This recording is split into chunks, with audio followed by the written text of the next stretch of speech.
The Struggle in the Chingkang Mountains. November 25, 1928. The independent regime in the Hunan-Kiangsi border area and the August defeat. This was a report submitted by Comrade Mao Tse-Tung to the Central Committee of the Communist Party of China, comparatively stable, as it was in the southern provinces after April this year. Our strategy must be one of gradual advance. In such a period, the worst thing in military affairs is to divide our forces for an adventurous advance, and the worst thing in local work, distributing land, establishing political power, expanding the party and organizing local armed forces, is to scatter our personnel and neglect to lay a solid foundation in the central districts. The defeats which many small red areas have suffered have been due either to the absence of the requisite objective conditions or to subjective mistakes in tactics. Mistakes in tactics have been made solely because of failure to distinguish clearly between the two kinds of period, that in which the regime of the ruling classes is temporarily stable and that in which it is split up. In a period of temporary stability, some comrades advocated dividing our forces for an adventurous advance and even proposed leaving the defense of extensive areas to the Red Guards alone, as though oblivious of the fact that the enemy could attack not merely with the landlord's levies but even in concentrated operations with regular troops. In local work, they utterly neglected to lay a solid foundation in the central districts and attempted unrestricted expansion regardless of whether it was within our capacity. If anyone advocated a policy of gradual advance in military operations or a policy of concentrating our effort in local work on laying a solid foundation in the central districts so as to secure an invincible position, they dubbed him a conservative. Their wrong ideas were the root cause of the defeats sustained last August by the Hunan-Kiangsi border area and by the 4th Red Army in southern Hunan. China is the only country in the world today where one or more small areas under red political power have emerged in the midst of a white regime which encircles them. We find on analysis that one reason for this phenomenon lies in the incessant splits and wars within China's comprador and landlord classes. So long as these splits and wars continue, it is possible for an armed independent regime of workers and peasants to survive and grow. In addition, its survival and growth require the following conditions: 1. A sound mass base, 2. A sound party organization, 3. A fairly strong Red Army, 4. Terrain favorable to military operations, and 5. Economic resources sufficient for sustenance. An independent regime must vary its strategy against the encircling ruling classes, adopting one strategy when the ruling class regime is temporarily stable and another when it is split up. In a period when the ruling classes are split up, as during the wars between Liecheng and Tangshengche in Hunan and Hupo provinces, Footnote 1, and between Changfa-Kuai and Likaishan in Kwangtung province, Footnote 2, our strategy can be comparatively adventurous and the area carved out by military operations can be comparatively large. However, we must take care to lay a solid foundation in the central districts so that we shall have something secure to rely on when the White Terror strikes.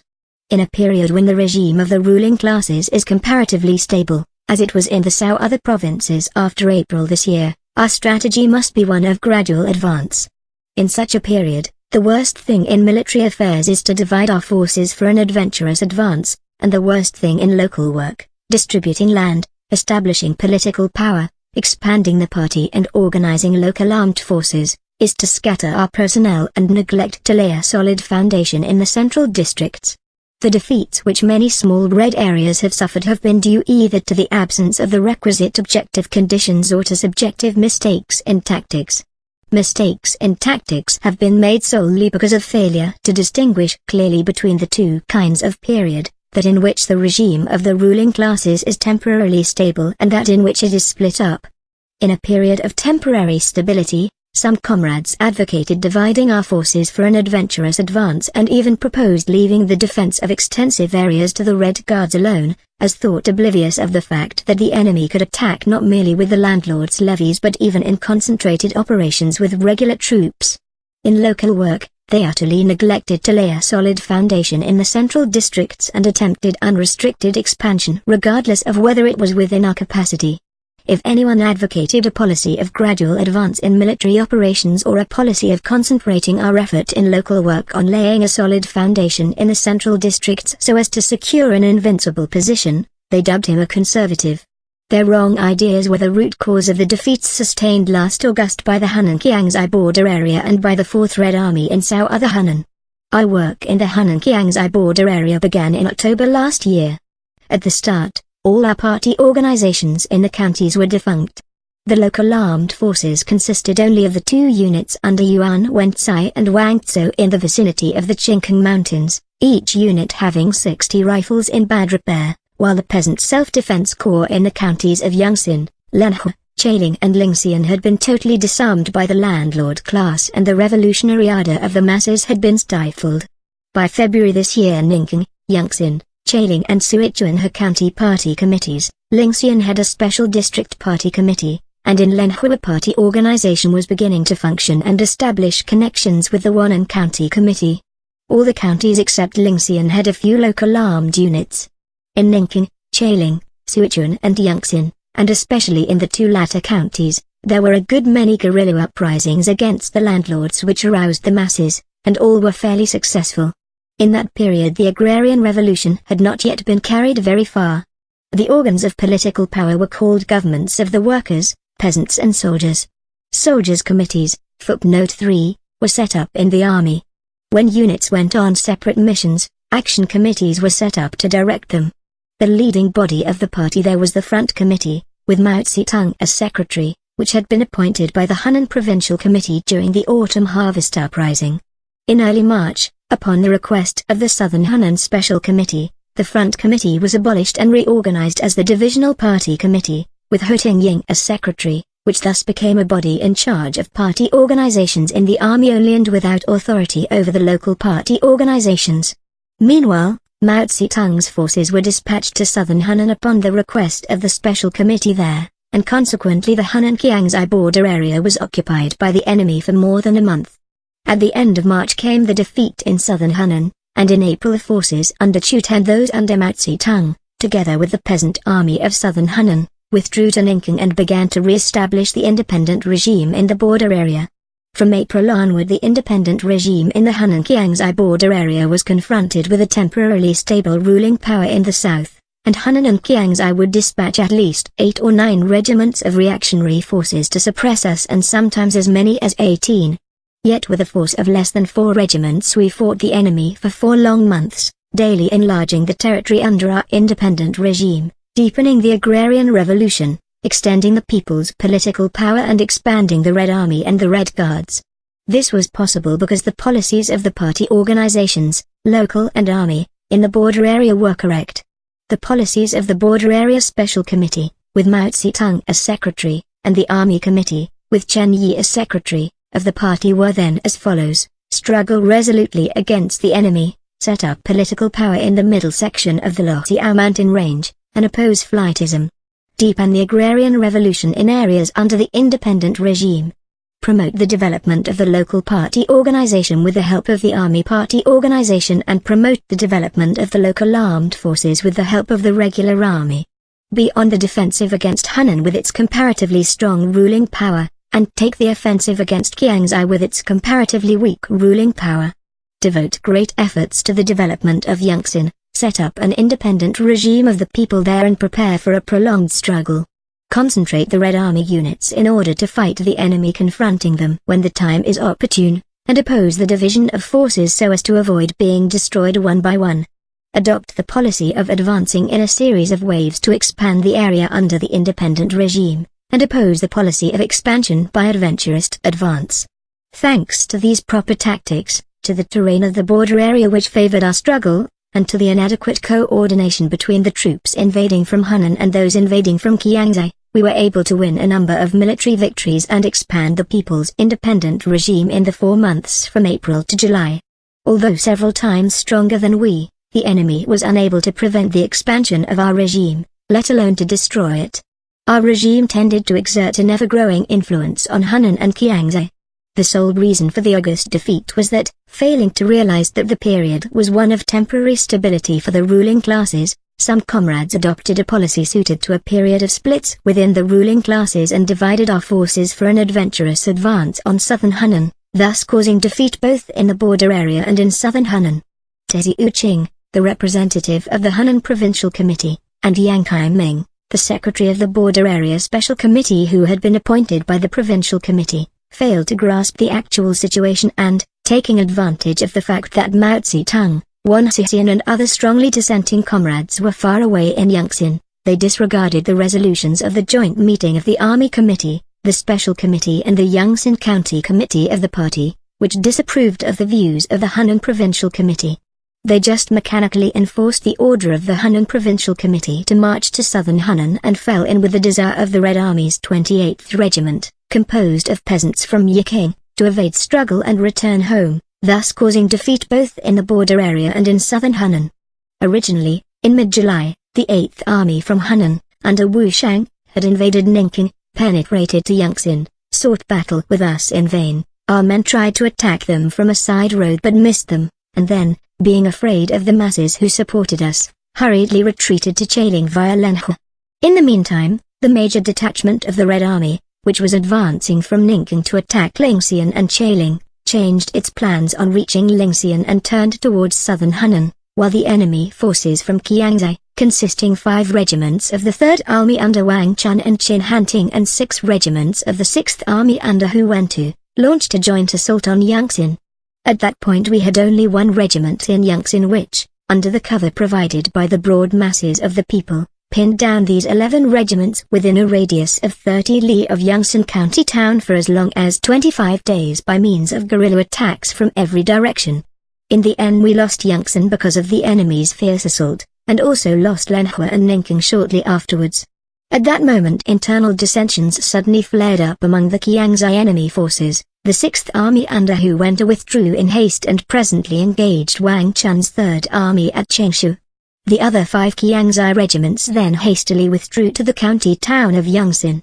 Had our major detachment not moved to southern Hunan, it would have been entirely possible to rout this enemy force and extend the area of the independent regime to include Qian, Anfu and Pingxiang and to link it up with Pingyang and Liuyang. But as the major detachment was away and the 1 remaining regiment was much too exhausted, it was decided that some men should remain to defend the Chingkang Mountains in cooperation with the 2 units under Yuan Wentzai and Wang Tso, and that I should take the rest to Careerists to meet the major detachment and to invite it back. By that time the major detachment was retreating from southern Hunan to Careerists, and on August 23 we joined forces there. When the major detachment of the Red Army had arrived in Lingxian in mid-July, the officers and men of the 29th Regiment, who were wavering politically and wanted to return to their homes in southern Hunan, refused to obey orders, while their 8th Regiment was against going to southern Hunan and wanted to go to southern Qiangzai, but in any case did not want to return to Yangtze. As Tesi Uching encouraged the 29th Regiment in their mistaken ideas and the Army Committee failed to dissuade them, the major detachment set out from Lingxian for Chenchao on July 17. In an engagement with the enemy forces under Fan Shesheng in Chenchao on July 24, it was initially successful but was later defeated and withdrew from the battle.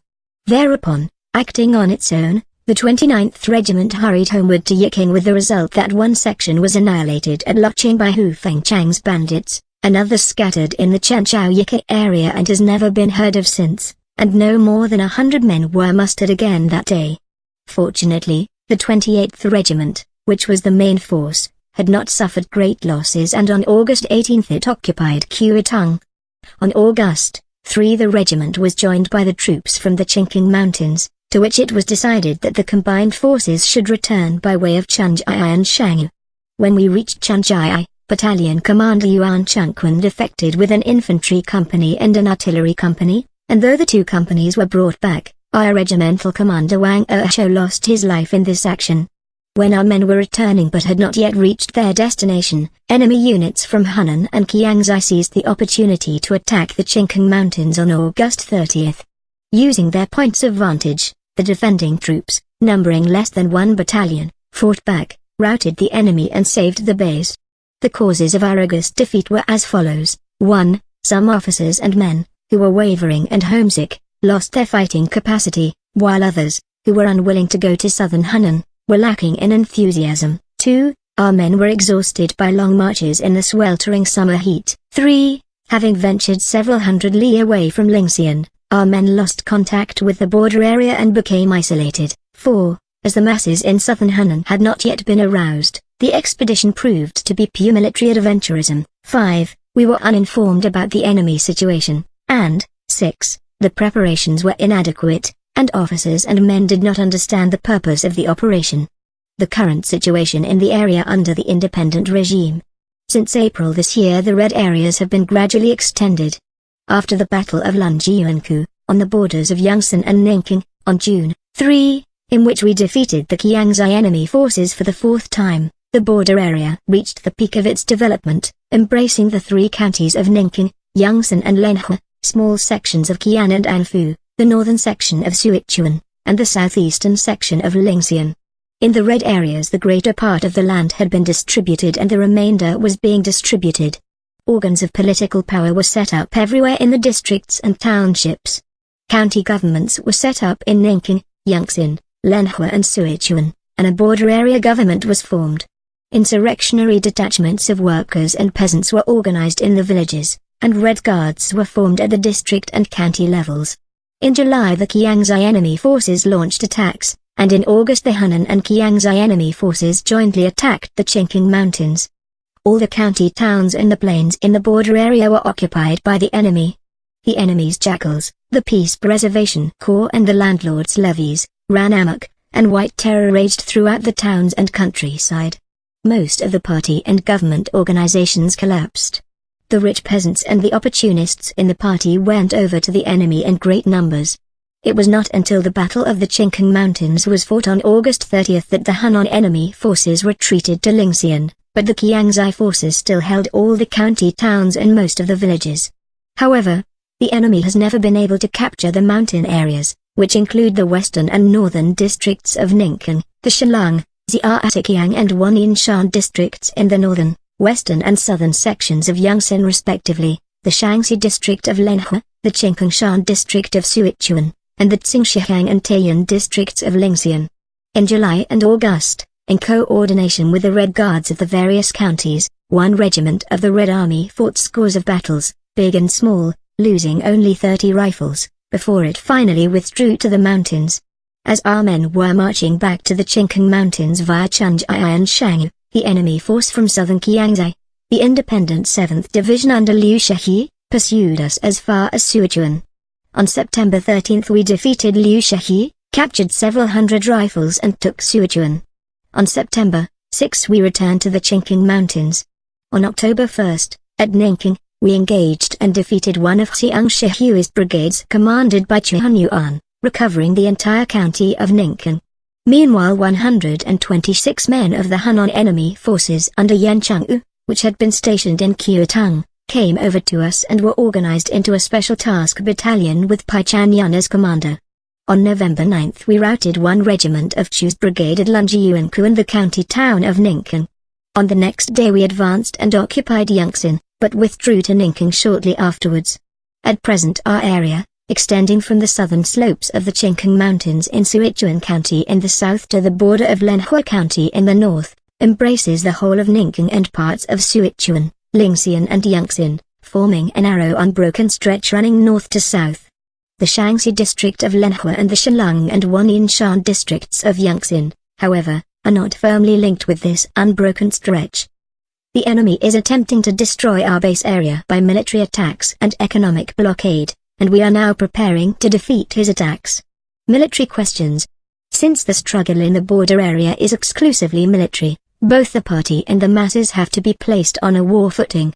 How to deal with the enemy, how to fight, has become the central problem in our daily life. An independent regime must be an armed one wherever such an area is located. It will be immediately occupied by the enemy if armed forces are lacking or inadequate, or if wrong tactics are used in dealing with the enemy. As the struggle is getting fiercer every day, our problems have become extremely complex and serious. The Red Army in the border area is drawn from 1. Troops formerly under Yeting and Holung in Kachao and Swatow, footnote 4, 2. The Guards Regiment of the former national government at Wukeng, footnote 5, 3. Peasants from Pingyang and Liuyang, footnote 6, 4. Peasants from southern Hunan, footnote 7, and workers from Shuikashan, footnote 8, 5. Men captured from the forces under Zugajiang, Tang Shengchi, Pei Ai Changse, Chu Peitai, Wushang and Xiang Shihui, and 6. Peasants from the counties in the border area. However, of the troops formerly commanded by Yeting and Ho Lung, the Guards Regiment and the peasants from Pinkyang and Luoyang, only 1/3 is left after more than a year's fighting. Casualties have also been heavy among the peasants from southern Hunan. Thus, although the first 4 categories remain the backbone of the 4th Red Army to this day, they are now far outnumbered by the last 2 categories. Furthermore, in the latter the peasants are outnumbered by the captured soldiers. Without replacement from this source, there would be a serious manpower problem. Even so, the increase in men does not keep pace with the increase in rifles. Rifles are not easily lost, but men are wounded or killed, fall sick or desert and so are lost more easily. The Hunan Provincial Committee has promised to send us workers from Aninan, footnote 9, and we earnestly hope it will do so.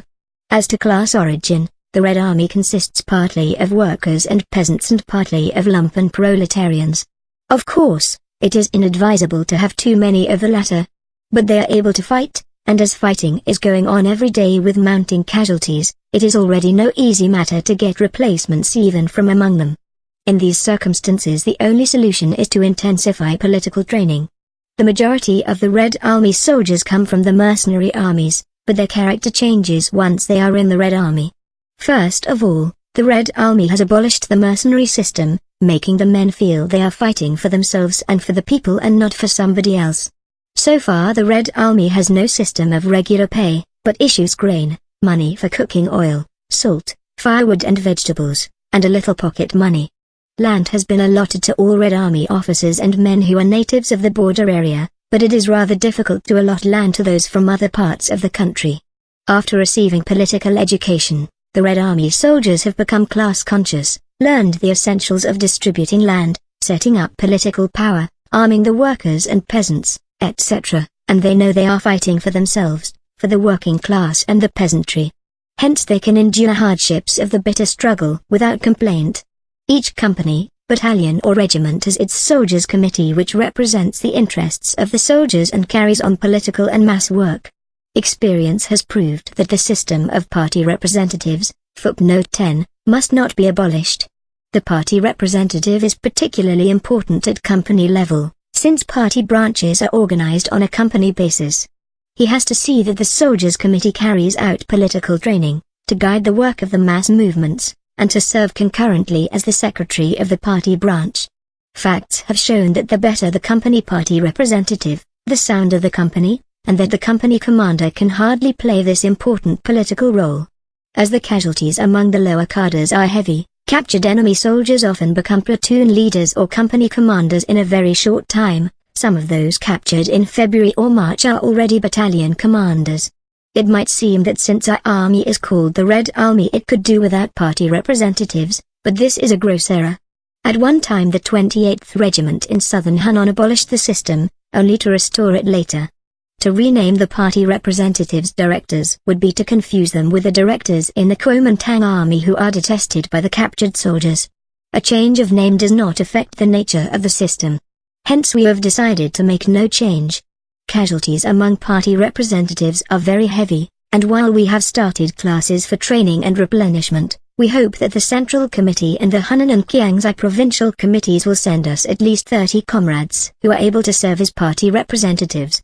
Ordinarily a soldier needs 6 months or a year's training before he can fight, but our soldiers, recruited only yesterday, have to fight today with practically no training. Poor in military technique, they fight on courage alone. As long periods of rest and training are out of the question, the only thing to do is to try and avoid certain engagements if possible and thus gain time for training. We now have a corps of 150 people in training as lower-ranking officers, and we intend to make this course a permanent institution. We hope that the Central Committee and the 2 provincial committees will send us more officers from platoon leader and company commander upwards. The Hunan Provincial Committee has asked us to attend to the material conditions of the soldiers and make them at least a little better than those of the average worker or peasant. Actually they are worse. In addition to grain, each man receives only 5 cents a day for cooking oil, salt, firewood and vegetables, and even this is hard to keep up. The monthly cost of these items alone amounts to more than 10,000 silver dollars, which is obtained exclusively through expropriation of the local tyrants.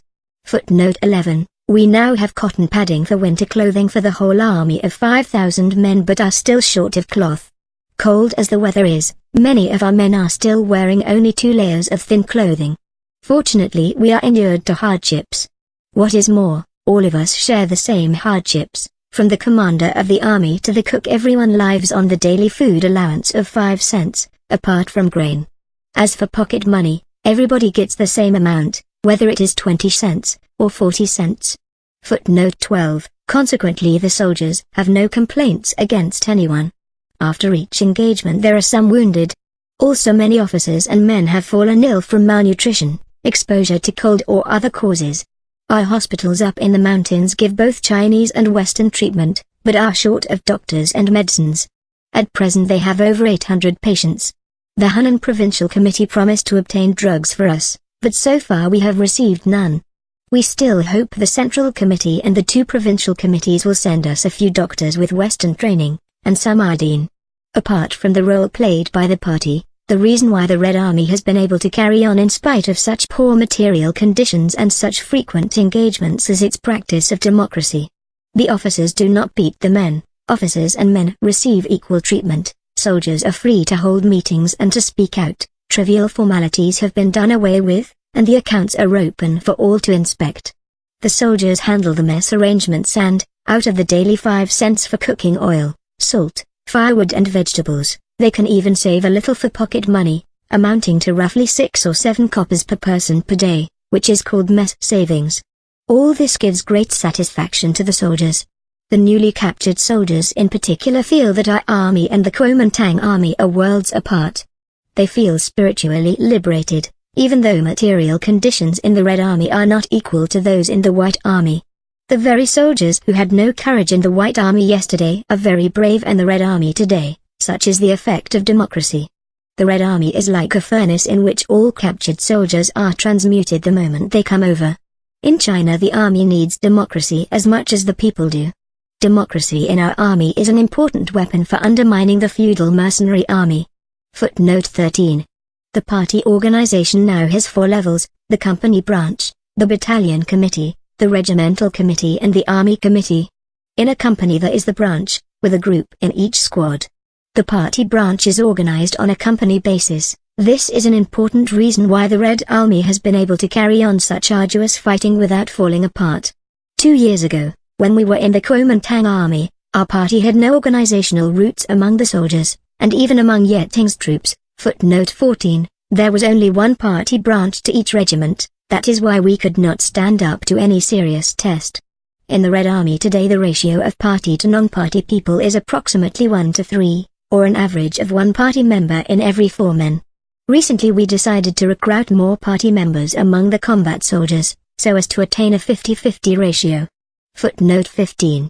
At present the company branches are short of good party secretaries, and we asked the Central Committee to send us a number of activists from among those who can no longer function where they are now. Almost all the cadres from Southern Hunan are doing party work in the army. But since some of them were scattered during the retreat in Southern Hunan in August, we now have no people to spare. The local armed forces consist of Red Guards and insurrectionary detachments of workers and peasants. Armed with spears and shotguns, these detachments are organized on a township basis, each township having 1 detachment whose strength varies with the population. Its job is to suppress counter-revolution, protect the township government and assist the Red Army and Red Guards in battle when the enemy appears. The insurrectionary detachments started in Yangtze as an underground force, but they have come into the open since we captured the entire county. The organization has now been extended to other counties in the border area and the name remains unchanged. The arms of the Red Guards are mainly 5-round rifles but also include some 9-round and single-round rifles. There are 140 rifles in Ningqing, 220 in Yangtze, 43 in Lanhe, so in Chaling, 90 in Lingxian, 130 in Sichuan and 10 in Wannan, making a total of 683. Most of the rifles have been supplied by the Red Army, but a small number were captured from the enemy by the Red Guards themselves. Fighting constantly against the Peace Preservation Corps and levies of the landlords, most of the Red Guards in the counties are steadily increasing their fighting capacity. Before the May 21 incident, footnote 16, all the counties had peasant self-defense corps.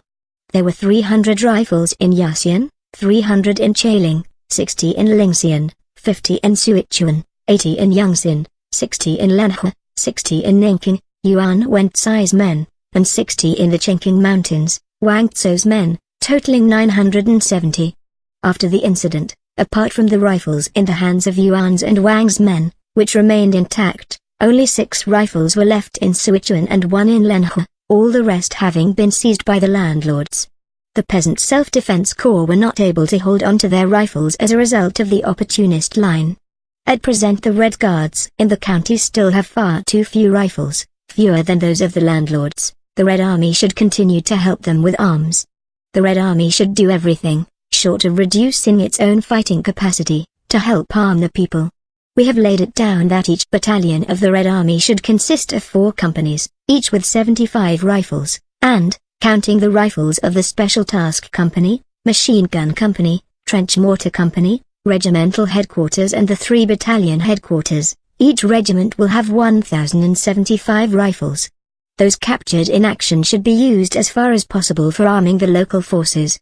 The commanders of the Red Guards should be people who have been sent from the counties to the Red Army Training Corps and have finished their training. The Red Army should send fewer and fewer people from outside areas to command local forces. Chu Pate is arming his Peace Preservation Corps and levies, while the armed forces of the landlords in the border counties are of considerable size and fighting capacity. This makes it all the more urgent to enlarge our local Red forces.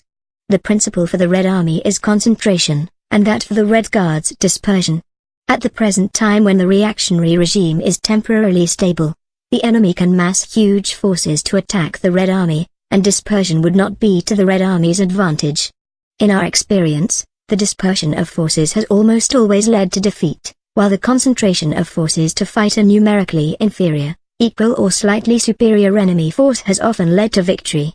The Central Committee has instructed us to develop guerrilla warfare in much too large an area, extending several thousand li in both length and breadth. This is probably due to an overestimation of our strength. For the Red Guards, dispersion is an advantage, and they are now using this method in their operations in all the counties. The most effective method in propaganda directed at the enemy forces is to release captured soldiers and give the wounded medical treatment.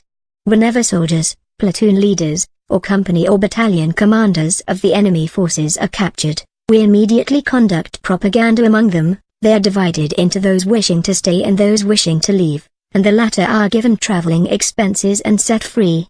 This immediately knocks the bottom out of the enemy's slander that the communist bandits kill everyone on sight. Writing about this measure, the 10-day review the Journal of Yang Chesheng's 9th Division, exclaimed, "How vicious!" The Red Army soldiers show great concern for the prisoners and arrange warm farewells for them, and at every farewell party for our new brothers the prisoners respond with speeches of heartfelt gratitude. Medical treatment for the enemy wounded also has a great effect. Clever people on the enemy side like Li Wenpin have recently imitated us by stopping the killing of prisoners and by giving medical attention to the wounded. Nevertheless, our men rejoin us at the very next engagement, bringing their arms with them, and this has happened twice already. In addition, we do as much written propaganda as possible, for instance, painting slogans. Wherever we go, we cover the walls with them. But we are short of people who can draw and hope the Central Committee and the 2 provincial committees will send us a few. As for the military bases, the first base, the Chingkang Mountains, is at the juncture of 4 counties, Nanking, Lingxian, Sichuan and Yangtze. The distance between Moping on the northern slope in Ningkan County and Huanao on the southern slope in Sichuan is 90 li. The distance between Nashan on the eastern slope in Yangtze County and Shuiku on the western slope in Lingxian is 80 li. The circumference measures 550 li, stretching from Nashan to Lunjiuanku, both in Yangtze County, Xinqing, Moping, Talung, all in Ningkan County, Shetu, Shuiku, Jiatsun, all in Lingxian County, Yingpanzu, Tichipu, Tafan, Tuitsichayan, Huanao, Watukiang and Chao, all in Sichuan County, and back to Nashan. In the mountains there are paddy fields and villages at Big Well, Small Well, Upper Well, Middle Well, Lower Well, Seping, Jiachuang, Xingchao, Soping, Painu and Lefu. All these places used to be infested by bandits and deserters but have now been turned into our base area. Its population is under 2,000, and the yield of unhusked rice is less than 10,000 peak hulls, and so the entire grain for the army has to be supplied from Ningqing, Yongsan and Sichuan counties. All the strategic passes in the mountains refortified.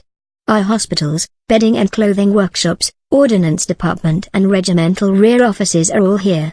At the present moment grain is being transported to the mountains from Ningqing. Provided we have adequate supplies, the enemy can never break in. The second base, the Qilong Mountains, is at the juncture of the four counties of Ningqing, Yongsan, Lanhua and Chailing. It is less important than the Chingkang Mountains, but serves as the rearmost base for the local armed forces of the four counties, and it too has been fortified. It is essential for an independent red regime encircled by the white regime to make use of the strategic advantages offered by mountains. Land questions. The land situation in the border areas. Roughly speaking, more than 60% of the land belonged to the landlords and less than 40% to the peasants. In the Qiangzhai sector, land ownership was most concentrated in Sichuan County, where about 80% of the land belonged to the landlords. Yongsan came next with about 70%. In Wannan, Ningqing and Lanhua there were more owner peasants, but the landlords still owned the bulk of the fan, that is, about 60% of the total, while the peasants owned only 40%. In the Hunan sector, about 70% of the land in both Chailing and Lingxian counties belonged to the landlords. The question of the intermediate class. Given this land situation, it is possible to win the support of the majority for the confiscation and redistribution of all the land. Footnote 17. The rural population is roughly divided into three classes: the class of big and middle landlords, the intermediate class of small landlords and rich peasants, and the class of middle and poor peasants. The interests of the rich peasants are often interwoven with those of the small landlords. The land of the rich peasants forms only a small percentage of the total, yet if the land of the small landlords is counted in, the amount is considerable. Probably this is more or less the case throughout the country. The land policy which has been adopted in the border areas is complete confiscation and thorough distribution. Consequently, in the red area the big and middle landlord class and the intermediate class are being attacked. Such is the policy, but in its actual execution we have met with a great deal of obstruction from the intermediate class. In the early days of the revolution the intermediate class ostensibly capitulated to the poor peasant class, but in reality they exploited their traditional social position and clan authority to intimidate the poor peasants for the purpose of delaying the distribution of land. When no further delay was possible, they concealed their actual holdings, or retained the good land and gave up the poor land. In this period the poor peasants, having long been trampled down and feeling that the victory of the revolution was uncertain, frequently yielded to the intermediate class and dared not take vigorous action. It is taken against the intermediate class in the villages only when the revolution is on the upsurge, for instance, when political power has been seized in one or more counties. The reactionary army has suffered several defeats and the prowess of the Red Army has been repeatedly demonstrated. The most serious instances of delay in land distribution and concealment of land holdings occurred in the southern section of Yongsan County, where the intermediate class was the largest. The actual land distribution in this area was carried out only after the Red Army won its great victory at Lunjiuanku on June 3 and the district government punished several people for delaying distribution. But as the feudal family system prevails in every county, and as all the families in a village or group of villages belong to a single clan, it will be quite a long time before people become conscious of their class and clan sentiment is overcome in the villages. The defection of the intermediate class under the White Terror. Having been under attack during the revolutionary upsurge, the intermediate class deserted to the enemy as soon as the White Terror struck. In Yongsan and Ningqing it was precisely the small landlords and rich peasants who led the reactionary troops in setting fire to the houses of revolutionary peasants. On the instructions of the reactionaries, they burned down houses and made arrests, and quite brazenly too. When the Red Army returned to the area of Ningqing, Xinqing, Kuking and Lungshek, several thousand peasants fled with the reactionaries to Yongsan, because they were duped by the reactionary propaganda that the communists would kill them. It was only after we had conducted propaganda to the effect that peasants who have defected will not be killed and peasants who have defected are welcome to come back to reap their crops that some of them slowly came back. When the revolution is at a low ebb in the country as a whole, the most difficult problem in our areas is to keep a firm hold on the intermediate class. The main reason for betrayal by this class is that it has received too heavy a blow from the revolution. But when there is revolutionary upsurge in the country as a whole, the poor peasant class has something to rely on and becomes bolder, while the interclass has something to fear and dare not get out of hand. When the war between Li Zicheng and Tang Shengqi spread to his small landlords in Chailing tried to placate the peasants, some even sent them pork as a New Year gift, though by then the Red Army had already withdrawn from Chailing to Sichuan. But after the war ended, no one ever heard of such things again. Now that there is a nationwide tide of counter-revolution, the intermediate class in the white areas, having suffered heavy blows, has attached itself almost wholly to the big landlord class, and the poor peasant class has become isolated. This is indeed a very serious problem. Footnote 18. The pressure of daily life as a cause of the defection of the intermediate class. The red and the white areas are now facing each other like two countries at war. Owing to the tight enemy blockade and to our mishandling of the petty bourgeoisie, trade between the two areas has almost entirely ceased. Necessities such as salt, cloth and medicines are scarce and costly, and agricultural products such as timber, tea and oil cannot be sent out, so that the peasants' cash income is cut off and the people as a whole are affected. Poor peasants are more able to bear such hardships, but the intermediate class will go over to the big landlord class when it can bear them no longer. Unless the splits and wars within the landlord class and among the warlords in China continue, and unless a nationwide revolutionary situation develops, the small independent red regimes will come under great economic pressure and it is doubtful whether they will be able to last. For not only is such economic strain intolerable to the intermediate class, but someday it will prove too much even for the workers, poor peasants and Red Army men.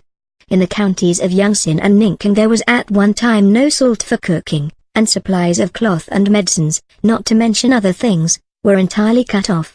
Now salt can be had again but is very expensive. Cloth and medicines are still unobtainable.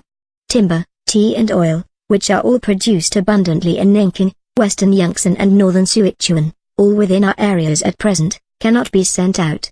Footnote 19. The criterion for land distribution. The township is taken as the unit for land distribution.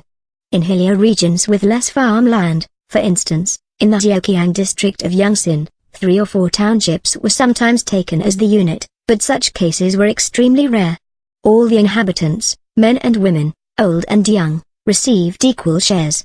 A change has now been made in accordance with the Central Committee's plan whereby labor power is taken as the criterion, so that a person with labor power is allotted twice as much land as one without. Footnote 20. The question of concessions to the owner. This has not yet been discussed in detail. Among the owner peasants, the rich peasants have requested that productive capacity should be taken as the criterion, that is, that those with more manpower and capital, such as farm implements, should be allotted more land. They feel that neither equal distribution nor distribution according to labor power is to their advantage. They have indicated that they are willing to put in more effort, which, coupled with the use of their capital, would enable them to raise bigger crops.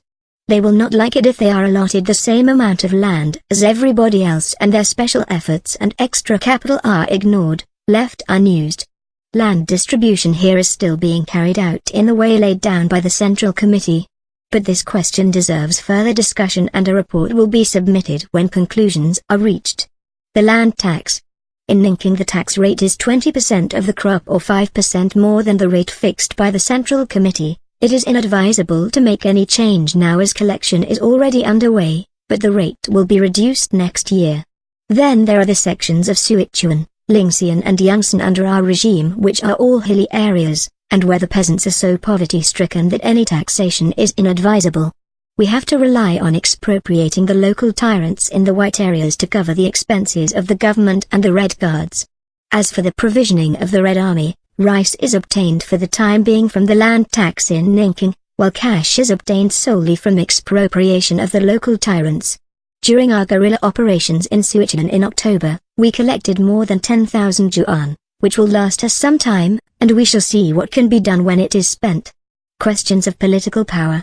People's political power has been established everywhere at county, district and township levels, but more in name than in reality. In many places there is no council of workers, peasants and soldiers. The executive committees of the township, District or even county governments were invariably elected at some kind of mass meeting. But mass meetings called on the spur of the moment can neither discuss questions nor help in training the masses politically, and, what is more, they are only too apartment to be manipulated by intellectuals or careerists. Some places do have a council, but it is regarded merely as a temporary body for electing the executive committee. Once the election is over, authority is monopolized by the committee and the council is never heard of again. Not that there are no councils of workers, peasants and soldiers worthy of the name, but they are very few. The reason is the lack of propaganda and education concerning this new political system. The evil feudal practice of arbitrary dictation is so deeply rooted in the minds of the people and even of the ordinary party members that it cannot be swept away at once. When anything crops up, they choose the easy way and have no liking for the bothersome democratic system. Democratic centralism can be widely and effectively practiced in mass organizations only when its efficacy is demonstrated in revolutionary struggle and the masses understand that it is the best means of mobilizing their forces and is of the utmost help in their struggle. We are drafting a detailed organic law for the councils at all levels, based on the outline drawn up by the Central Committee, in order gradually to correct previous mistakes. In the Red Army, conferences of soldiers' representatives are now being established on a permanent basis and at all levels so as to correct the mistake of having only soldiers' committees and not conferences. At present, what the masses of the people generally understand by the government of workers, peasants and soldiers is the executive committee, because they are still unaware of the powers of the council, and think that the executive committee alone is the real power. An executive committee without a council behind it often acts without regard for the views of the masses, and there are instances everywhere of hesitation and compromise on the confiscation and redistribution of land, of squandering or embezzling funds, and of recoiling before the white forces or fighting only half-heartedly. In addition, the committee seldom meets in full session, all business being decided and handled by its standing committee. In the district and township governments even the standing committee rarely meets, and business is decided and handled separately by the 4 individuals who work in the office, namely, the chairman, secretary, treasurer and commander of the Red Guards, or insurrectionary detachment. Thus democratic centralism has not become a regular practice even in the work of the government. In the early days the small landlords and rich peasants scrambled to get onto government committees, especially at the township level. Wearing red ribbons and feigning enthusiasm, they wormed their way into the government committees by trickery and seized control of everything, relegating the poor peasant members to a minor role. They can be cleared out only when they are unmasked in the course of struggle and the poor peasants assert themselves. Though not widespread, such a state of affairs exists in quite a number of places. The party enjoys immense prestige and authority among the masses, the government much less. The reason is that for the sake of convenience the party handles many things directly and brushes aside the government bodies. There are many such instances.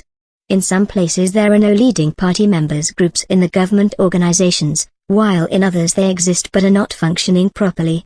From now on the party must carry out its task of giving leadership to the government, with the exception of propaganda. The party's policies and the measures it recommends must be carried out through the government organizations.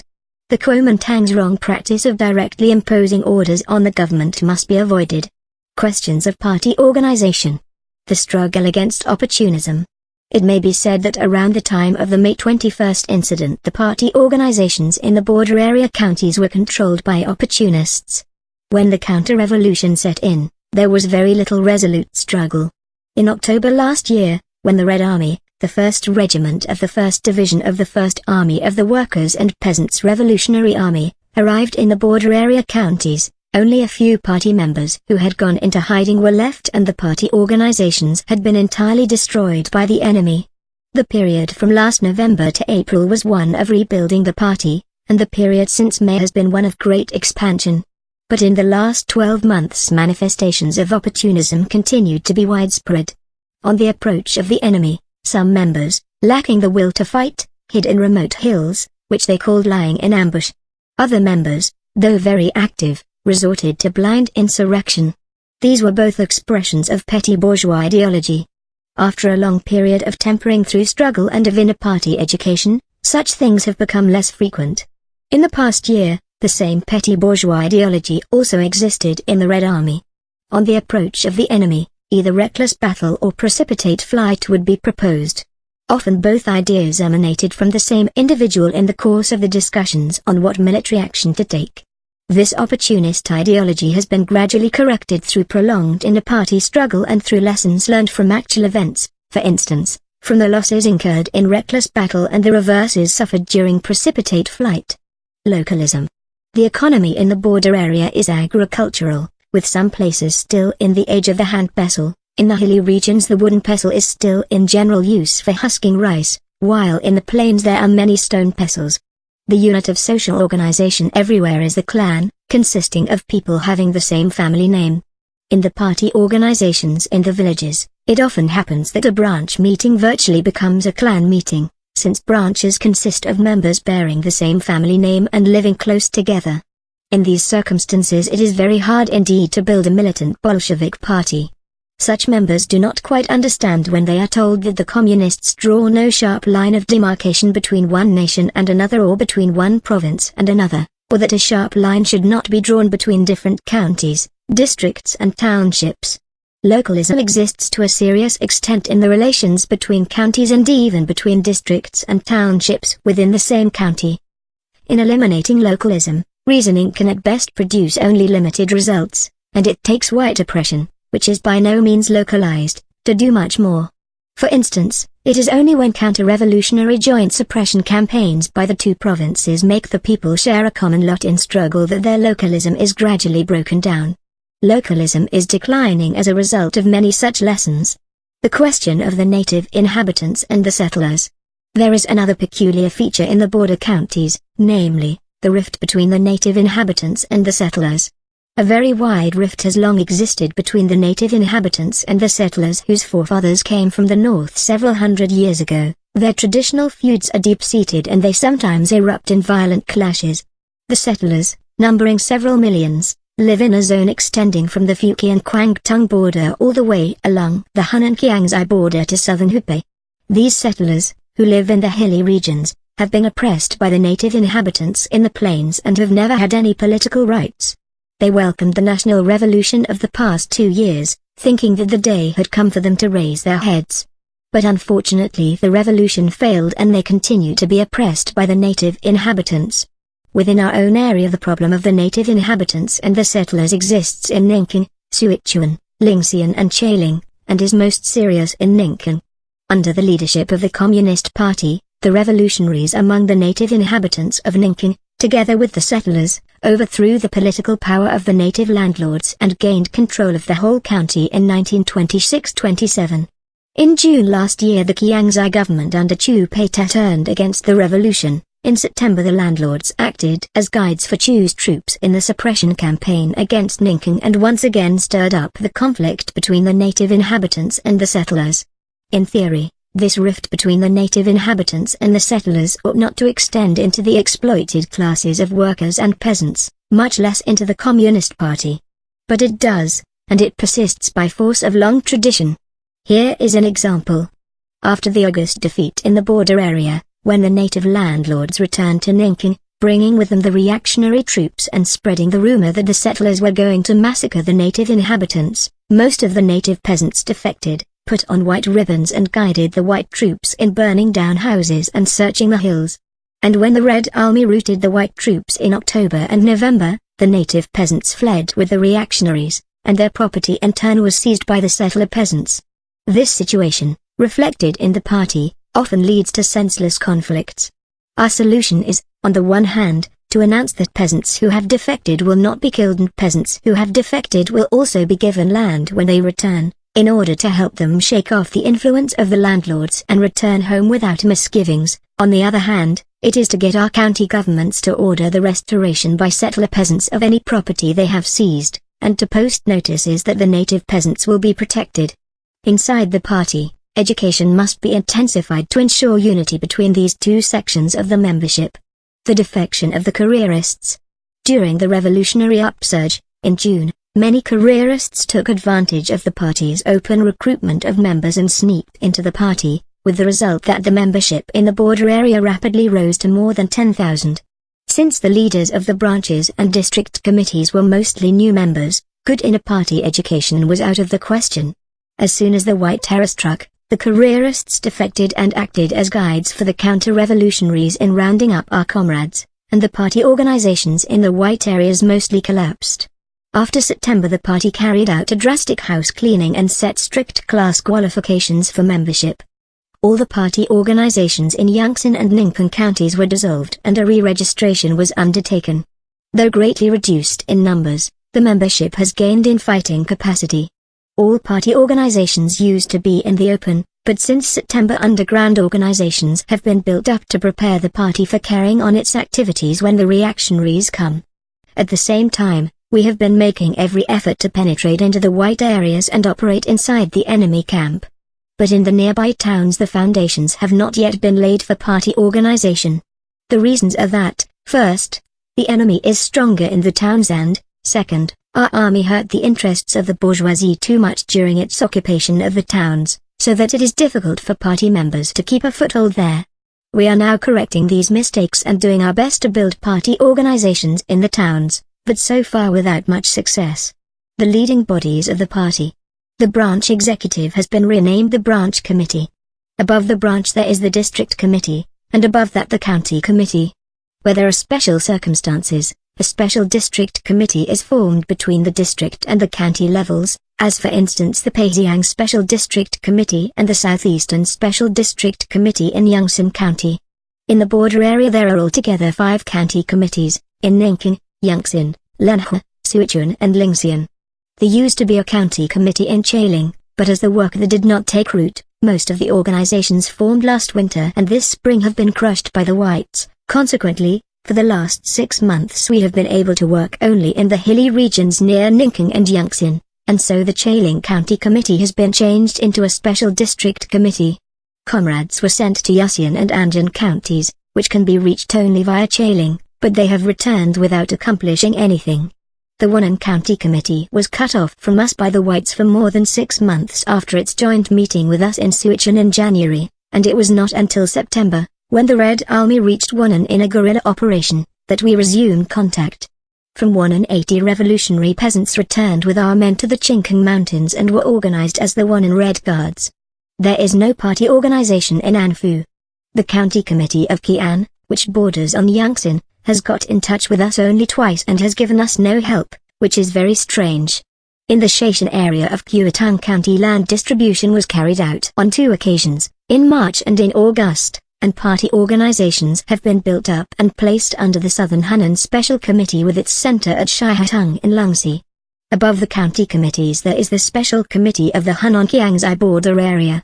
On May 20 the first party congress of the border area was held at Moping in Ningping County, and it elected 23 people as members of the first special committee, with Mao Tse-Tung as secretary. In July the Hunan Provincial Committee sent over Yang Kaiming and he became acting secretary. In September Yang Falil and Tan Chenlin took his place. In August, when the major detachment of the Red Army had gone to southern Hunan and the white forces were pressing hard on the border area, we held an emergency meeting at Yangtze. In October after the Red Army's return to Ningping, the second party congress of the border area was held at Moping in its 3-day session beginning on October 14.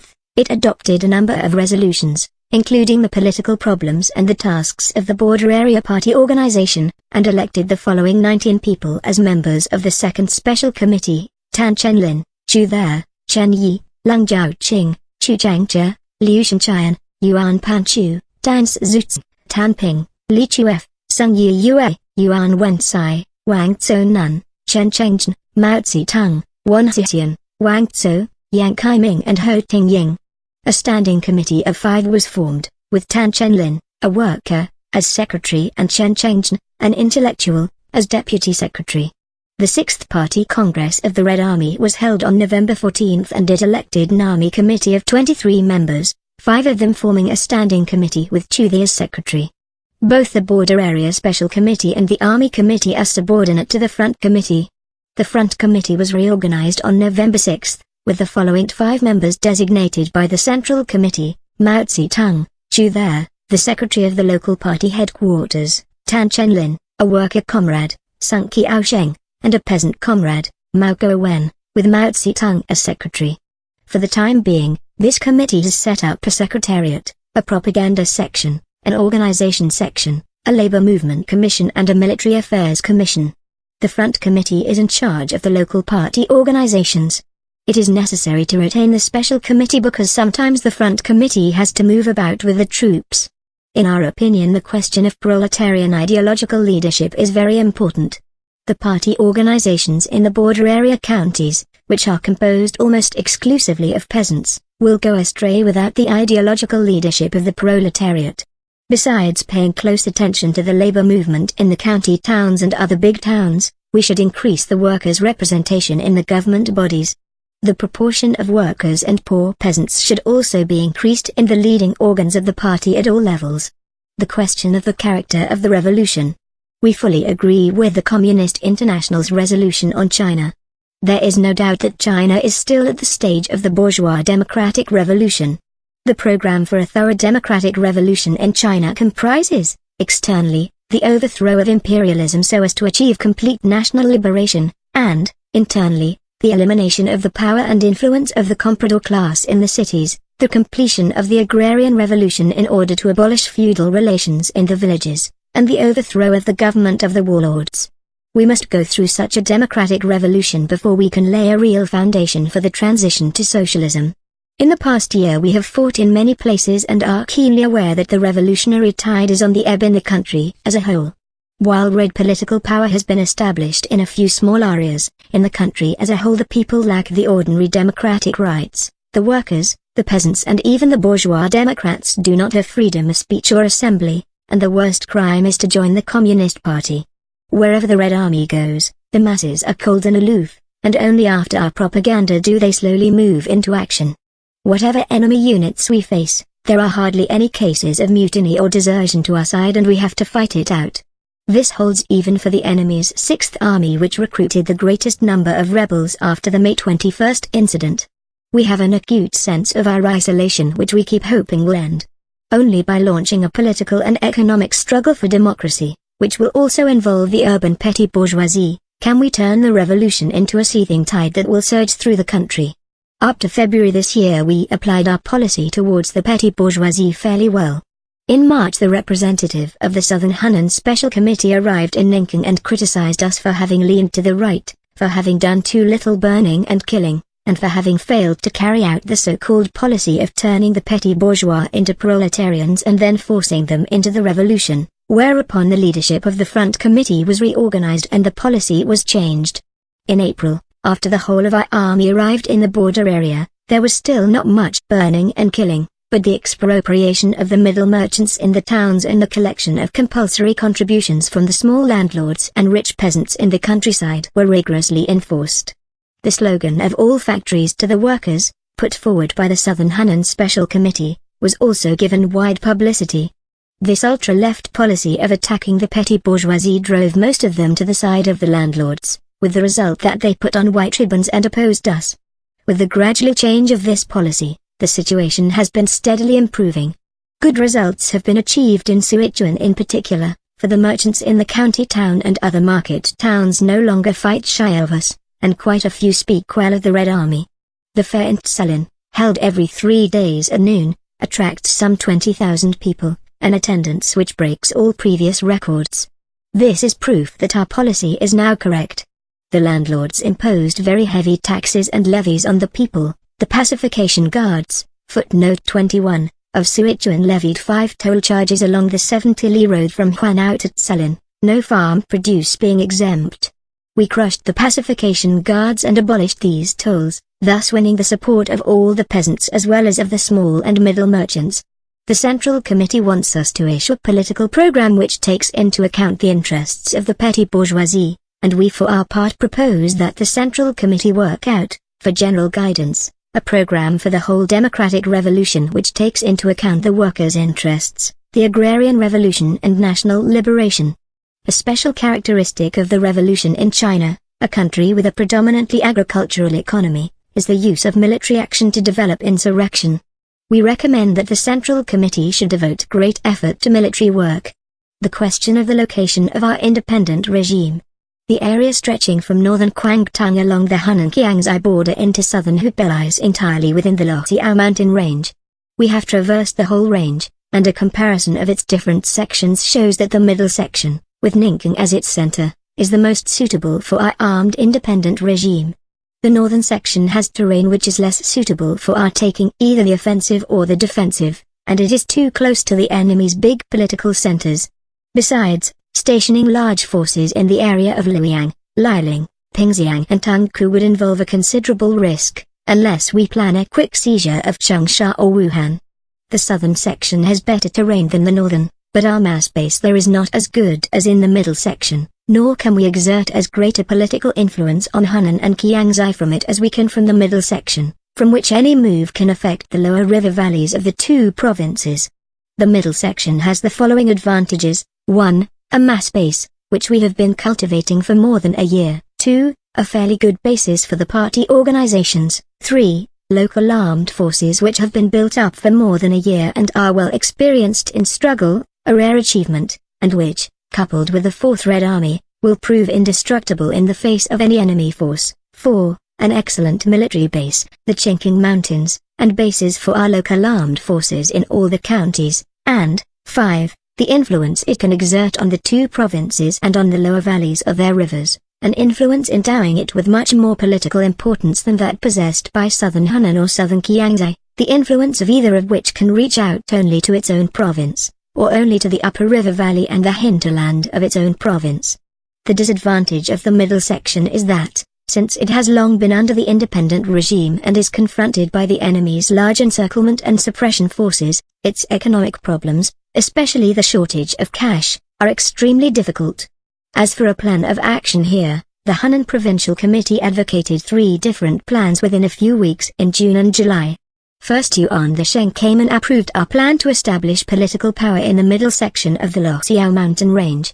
Then Desi Uching and Yang Kaiming came and urged that the Red Army should move towards southern Hunan without the least hesitation and leave a force of only 200 rifles behind to defend the border area together with the Red Guards. This, they said, was the absolutely correct policy. The third time, barely 10 days later, Yuan the Sheng came again with a letter which, besides rebuking us at great length, urged that the Red Army should set out for eastern Hunan. This was again described as the absolutely correct policy, to be carried out without the least hesitation. These rigid directives put us in a real dilemma, because failure to comply would be tantamount to disobedience, while compliance would mean certain defeat.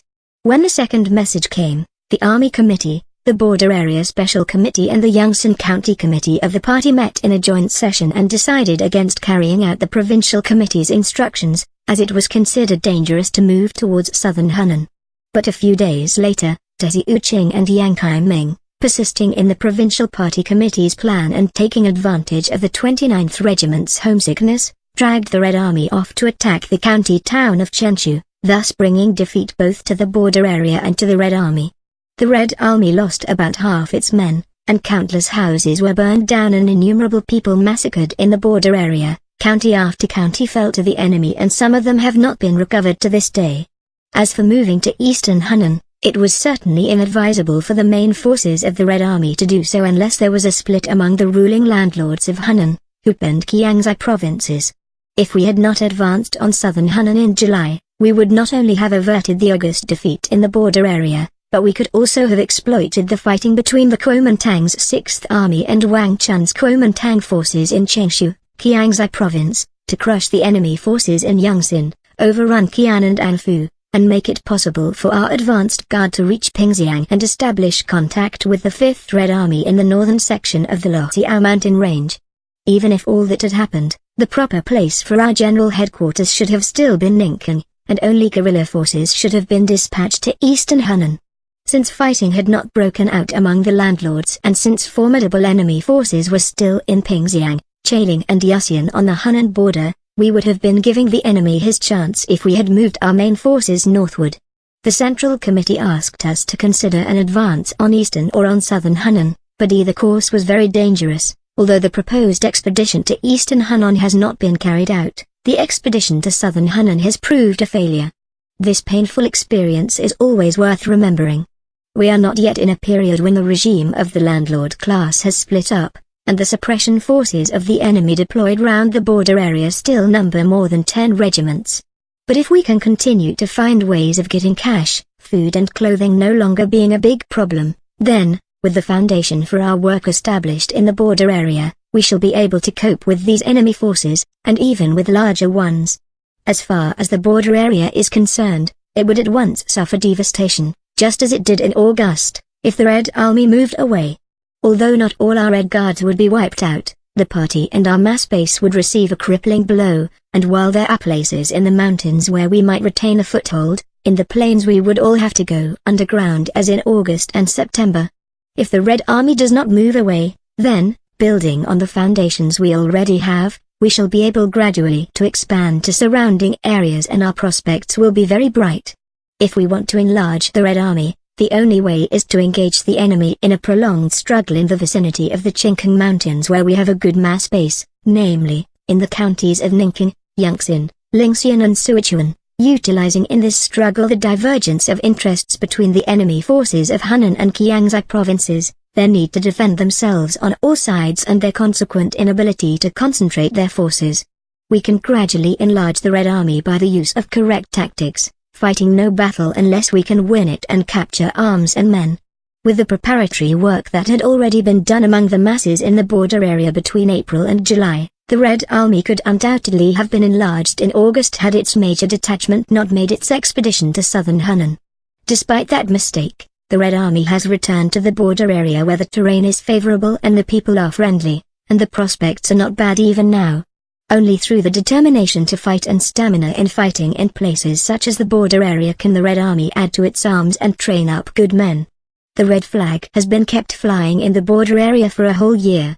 It has incurred the bitter hatred of the landlord class of Hunan, Hupen Kiangsi and indeed of the whole country, but it is steadily raising the hopes of the workers, peasants and soldiers in the surrounding provinces. Consider the soldiers. Because the warlords are making the bandit suppression campaign against the border area their major task and are issuing such statements as a year has been spent and $1 million used up in the effort to suppress the bandits, Lu Ping, or the Red Army has 20,000 men with 5,000 rifles, Wang Chun. The attention of their soldiers and disheartened junior officers is gradually turned towards us, and more of them will break away from the enemy to join our ranks, thus providing the Red Army with another source of recruitment. Besides, the fact that the red flag has never been lowered in the border area shows at once the strength of the Communist Party and the bankruptcy of the ruling classes, and this is of nationwide political significance. Therefore, we hold, as we have always held, that it is absolutely necessary and correct to build up and expand red political power in the middle section of the Loxiao mountain range. Notes. 1. This war took place in October 1927. 2. This war took place in November and December 1927. 3. The system of the soldiers' representative conferences and soldiers' committees and the Red Army was later abolished. In 1947, the People's Liberation Army inaugurated a system of armymen's conferences and soldiers' committees, both under the leadership of cadres. 4. These troops, originally under the command of comrades Yeting and Ho Lung, staged the Nanching Uprising of August 1, 1927. They were defeated in their advance on Kachao and Swatow, Kwangtung Province, and some units, led by comrades Chu there, Lin Piao and Chen Yi, withdrew to southern Hunan via Kiangsi to carry on guerrilla operations. They joined Comrade Mao Tse-Tung's forces in the Chingkang Mountains in April 1928. 5. In the revolutionary days of 1927 most of the cadres in the Guards Regiment of the national government at Yukang were members of the Communist Party. At the end of July 1927, after Wang Qingwei and his associates had betrayed the revolution, the regiment left Yukang to join in the uprising at Nanjing. Learning en route that the revolutionary forces had already gone south from Nanjing, the regiment made a detour to Zushui in western Kiangsi to join the peasant armed forces of Pinkiang and Liuyang. 6. In the spring of 1927 peasant armed forces of considerable strength were formed in the area of Pinkiang and Liuyang, Hunan Province. On May 21, Zukaziang staged a counter-revolutionary coup in Changsha and massacred the revolutionary masses. The peasant armed forces then marched on Changsha on May 31 to hit back at the counter-revolutionaries, but were stopped by the opportunist Chen Taziu and turned back. Thereupon a section was reorganized into an independent regiment to engage in guerrilla warfare. After the Nanching Uprising on August 1, These armed peasants joined forces with the former Guards Regiment of the UK national government at Yushui in Tungka in Kiangsi province and at Pinkyang and Liuyang in Hunan province, and staged the autumn harvest uprising in coordination with the armed coal miners of Pingxiang, Kiangsi. In October, Comrade Mao Tse-Tung led these forces to the Chingkang Mountains. 7. In early 1928, while Comrade Chutha was directing revolutionary guerrilla warfare in southern Hunan, peasant armies were organized in the counties of Yiqing, Chenchao, Liuyang, Yangsing and Tsing, where the peasant movement had already taken firm root. Comrade Chutha subsequently led them to the Chingkang Mountains to join the forces under Comrade Mao Tse-Tung. 8. Shuikashan in Changning, Hunan Province, is well known for its lead mines. In 1922 the miners led by the Communist Party formed a trade union and for years conducted struggles against the counter-revolution. Many of the miners joined the Red Army after the autumn harvest uprising of 1927. 9. The Anayuan coal mines in Pingxiang County, Kiangsi Province, employing 12,000 workers, were owned by the Hanyaping Iron and Steel Company. From 1921 onwards party organizations and a miners' union were set up by the organizers sent by the Hunan Provincial Committee of the Communist Party. 10. In 1929 the party representatives in the Red Army were renamed political commissars. In 1931 the company political commissars were renamed political instructors. 11. Expropriation of the local tyrants was only a temporary measure to defray part of the army's expenses. The expansion of the base areas and the growth of the army made it possible and necessary to defray army expenses through taxation. 12. This practice of equal cash payment, necessary at the time, remained in force over many years in the Red Army. Later on, however, officers and men received payments which differed slightly according to rank. 13. Here Comrade Mao Tse-Tung lays special stress on the need for a definite measure of democracy in the Revolutionary Army, since, in the early period of the Red Army, without the stress on democracy it would not have been possible to arouse the revolutionary enthusiasm of the new peasant recruits and the captured white troops who had joined our ranks, nor would it have been possible to eliminate the warlord ways of the reactionary armies which had infected our cadres. Of course, democracy in the army must not transcend the limits of military discipline, which it must serve to strengthen and not weaken. Therefore, while a necessary measure of democracy should be promoted, the demand for ultra-democracy, which amounts to indiscipline, must be combated. Such indiscipline became a matter of serious concern at one point in the early days of the Red Army. For Comrade Mao Tse-Tung's struggle against ultra-democracy in the army, see on Correcting Mistaken Ideas in the Party, pages 105-16 of this volume. 14. Comrade Yeting commanded an independent regiment during the Northern Expedition in 1926. With communists as its nucleus the regiment became famous as a crack force. It was expanded into the 24th Division after the capture of Yukane by the Revolutionary Army and then into the 11th Army after the Nanjing Uprising. 15. Subsequent experience in the Red Army showed that a ratio of one party member to two non-party men was adequate. This proportion was generally maintained in the Red Army and later in the People's Liberation Army. 16. Instigated by Chiang Kai-shek and Wang Qingwai, the counter-revolutionary Kuomintang army commanders in Hunan, including Su Kaxiang and Ho Chian, ordered a raid on the provincial headquarters of the trade unions, the peasant associations and other revolutionary organizations in Changsha on May 21, 1927. Communists and revolutionary workers and peasants were arrested and killed en masse. This signalized the open collaboration of the two counter-revolutionary Kuomintang cliques, the Wuhan clique headed by Wang Qingwai and the Nanking clique headed by Chiang Kai-shek. 17. Confiscation and redistribution of all the land was a provision in the land law promulgated in the Hunan-Kiangsi border area in 1928. Comrade Mao Tse-Tung later pointed out that the confiscation of all land, instead of only the land of the landlords, was a mistake stemming from inexperience in agrarian struggles. In the land law of Tsingkyo County, Kiangsi, adopted in April 1929, the provision confiscate all the land was changed into confiscate the public land and the land of the landlord class. 18. In view of the importance of winning over the intermediate class in the countryside, Comrade Mao Tse-Tung soon corrected the erroneous policy of dealing too sharply with it. Apart from the present article, Comrade Mao Tse-Tung's views on policy towards this class were also set forth in proposals to the Sixth Party Congress of the Red Army, November 1928, including the prohibition of reckless burning and killing and protection of the interests of the middle and small merchants, in the January 1929 proclamation of the Fourth Red Army, which declared merchants in the towns who have gradually built up some property are to be left alone so long as they obey the authorities, in the land law of Chingkang County adopted in April 1929, see Note 17, etc., 19. With the spread of the Revolutionary War, the extension of the revolutionary base areas and the adoption of the policy of protecting industry and commerce by the revolutionary government, it became possible to change this situation, and a change did in fact occur later. What was crucial was resolutely to protect the industry and commerce of the national bourgeoisie and oppose ultra-left policies. 20. Labor power is not an appropriate criterion for land distribution. In the red areas, land was in fact redistributed equally on a per capita basis. 21. The Pacification Guards were a kind of local counter-revolutionary armed force. Transcription by the Maoist Documentation Project. HTML revised 2004 by Marxists.org.